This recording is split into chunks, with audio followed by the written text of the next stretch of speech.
seraient aussi liées au virus, mais elles étaient également atteintes d'autres pathologies. En métropole, pour l'instant, on ne voit pas encore des personnes qui portent des masques de protection dans les rues ou dans le métro. Et pourtant, ils s'arrachent. Les entreprises qui en fabriquent ont toutes les peines du monde à répondre à la demande. Exemple tout de suite à Mélannes, c'est dans les Bouches-du-Rhône. Là-bas, il y a une PME qui refuse les commandes par millions. Benoît Petit et Patrick Sauce. Je vais vous montrer à l'intérieur. Toutes les minutes, cette machine produit 85 masques de protection. Ce sont donc 100 000 pièces qui sortent de cette entreprise des Bouches-du-Rhône chaque jour. Des masques aux normes FFP2.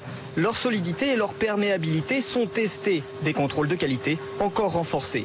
Tous les semaines, nous avons des prélèvements par un laboratoire indépendant. Apparemment, nos masques sont satisfaisants puisqu'il nous a choisis comme fournisseur pour son propre usage. Depuis des semaines, les carnets de commandes sont pleins, ou presque. L'essentiel de la production est même déjà vendu jusqu'en décembre prochain. En premier temps, c'était surtout des grandes entreprises qui passaient des commandes de 500 000 ou 1 million de masques. Et progressivement, nous avons eu des PME et des TPE qui passent des commandes de quelques milliers de masques. Même le Sénat et l'Assemblée nationale se fournissent ici. Chaque jour, l'entreprise refuse de vendre environ 2 millions de masques, faute de pouvoir les produire. Mais pour tenter de satisfaire tout de même la demande, chaque mercredi, elle met en vente environ 150 000 pièces sur Internet. Dès 5 h du matin, on avait une centaine de clients connectés qui passaient commande. Ils ont été épuisés en 1h30.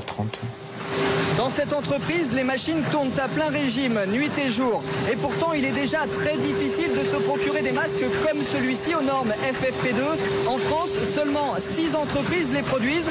Et la situation pourrait être encore plus compliquée dans quelques mois en pleine épidémie, car ces masques n'ont une durée de vie que de 8 heures. On n'a toujours officiellement pas de nouvelles de Claudia ce soir. Claudia, c'est cette adolescente de 13 ans qui a disparu depuis samedi à Neuilly-sur-Seine, alors qu'elle se trouvait chez son demi